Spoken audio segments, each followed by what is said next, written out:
questions. Actually, I'm TV Basil from Sunstar and Pinoy Vlog Buddies.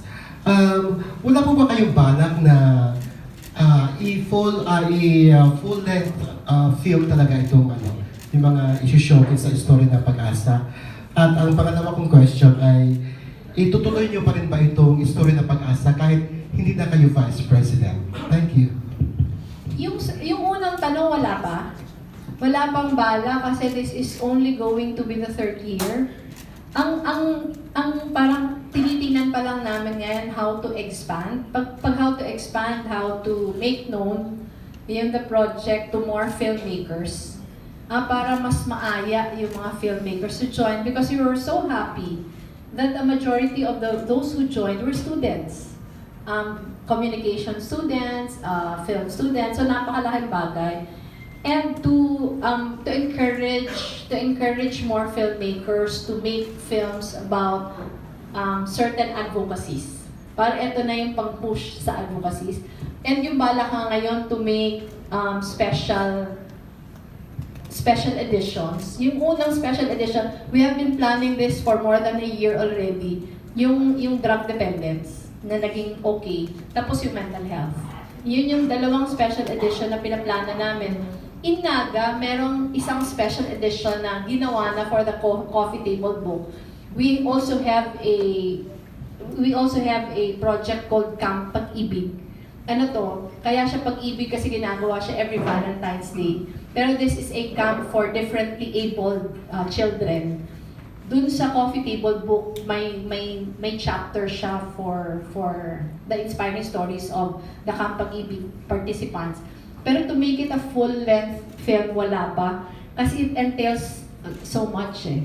Parang it will be very prohibitive. Kasi di ba napakamahal, RJ, ng pag-produce ng film. So baka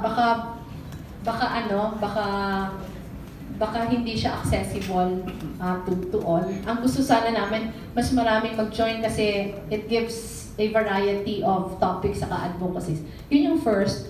Yung second, kung i-continue pa ba, sana.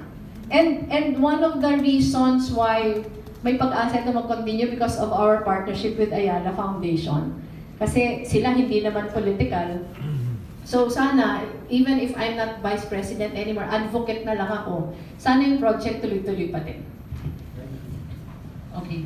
Sir Melo. Thank you, Charmaine. Your Excellency, Melo Acuna from Asia Pacific Daily. Why come up with special editions for drug dependents who have reformed? And why focus on mental health? And another is, will you also top Filipinos overseas who have overcome the headwinds, so to speak, and made their family lives complete? Don't you think it will also be a good story? Thank you.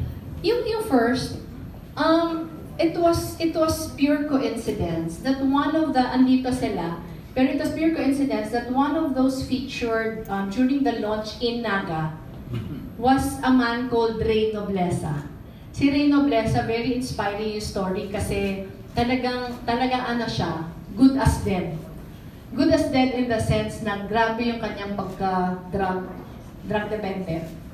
Ang sabi niya, nasa kalye na siya, naghihintay na siya mamatay. Pero he was able to overcome everything because of the help of Good Samaritans. And then, yung turnaround niya, he started a school. He started a school and a rehabilitation center in Cebu. And now, he runs one of the most successful rehabilitation programs, community-based rehabilitation programs in Consolacion, Cebu. It was because of him that we thought of starting a special edition. It was actually Ray who suggested to us last year pa. Pero ang daming logistical problems eh. And parang nagka-take shape lang siya nung na-appoint ako. Yung aking short-lived whirlwind romance with this advocacy. Pero we plan to continue with the advocacy.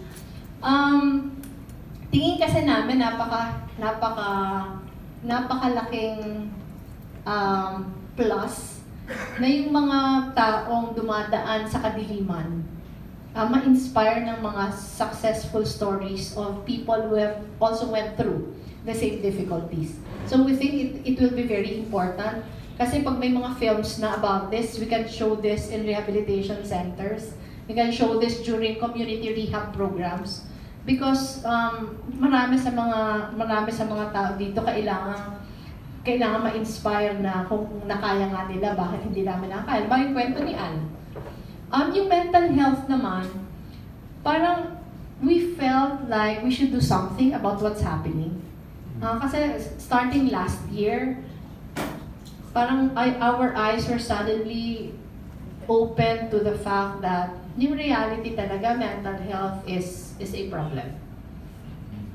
And meron kasi siyang certain stigma attached to the topic which should not be the case. So gusto namin siyang hindi ko alam kung ang term doon i-popularize, pero gusto namin gumawa ng something na ma-remove yung stigma. Na maaya yung mga taong dumadaan sa parehong difficulties na it is okay to seek help, it is okay to talk about it, na it is not something na we should be ashamed of. So yun yung gusto namin ma-achieve, lalo na after the second film festival, because there were a number of films that dealt with mental health. So sana magawa na namin yun soon. Yung tinatanong mo, Melo, about outstanding Filipinos na nakatira sa abroad, in fact, we're doing it already. Pero hindi pa siya film, kundi mga interviews. Every time I get invited to speak somewhere else, ang una namin hinahanap yung mga Filipinos na may success stories. Yung pinakahuli namin, I was in Sydney, Australia for several events. May na-interview kami Filipina na abused here. She was a lawyer here. She was abused. And then, para lang makatakas sa abuse, binitbit na yung anak niya. Pumunta siya sa Australia, walang dala. She started all over again. When I went to Berlin, ganun din. May na-meet kami ng isang Filipina. I interviewed also for my radio program. Ang radio program ko kasi meron kami 15 minutes na Istorya ng Pagasa segment. Tapos, yung sa Berlin, meron na siyang pag-aari ngayon na restaurant. She was able to go there because she was a nanny to the children of a German citizen. Tapos eventually, inasawa siya ng German. Pero, byuda na siya ngayon.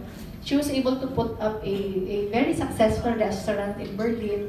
So yung mga ganon, in Vancouver, we were able to interview.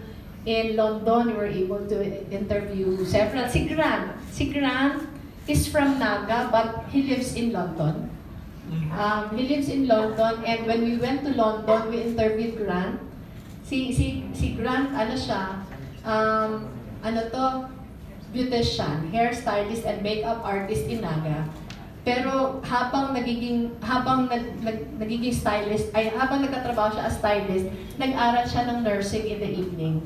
So naging nurse siya, that was his passport to London. Pagpunta niya doon, nag-start siya talaga sa wala. Pero dahil masipag, dahil mahusay, nag-aaral siya ang dami niya ng further studies sa makeup. And then meron pa siyang kawang gawa. Ang kawang gawa niya, pumupunta siya sa mga home for the aged. At yung mga matatanda doon, pinapaganda niya.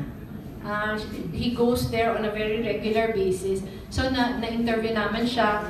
In Hong Kong, we had a full-blown Istorya ng Pag-asa photo gallery. And yung ganito na event, marami tayong mga success stories of Filipinos in Hong Kong. Sa New York also, we were able to interview a few. And we plan to do this every time there is a chance for us to go somewhere. So talagang parati na siyang kabahagi ng talagang may one day kami sinaset aside to interview.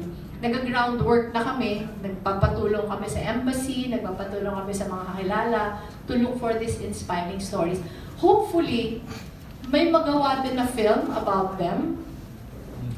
Paminsan kasi may mga magagandang stories, pero hindi lang nakakasala sa finalists kasi hindi masyado, parang hindi siya, it did not make the cut Pero ano talaga, parang yung wealth ng stories of hope sa atin, mga istorya ng pag-asa, sobrang dami. Sobrang dami, kaya sana mas marami din opportunities para mapaalam sa iba yung kwento nila. Thank you. Okay, any more questions? May you please state your name and your publication? Seymour Sanchez, contributor, Business Mirror. Yung problem lang sa story ng Pagasa is, I'm addressing the question to Al, to RJ, and later on to VP Leni.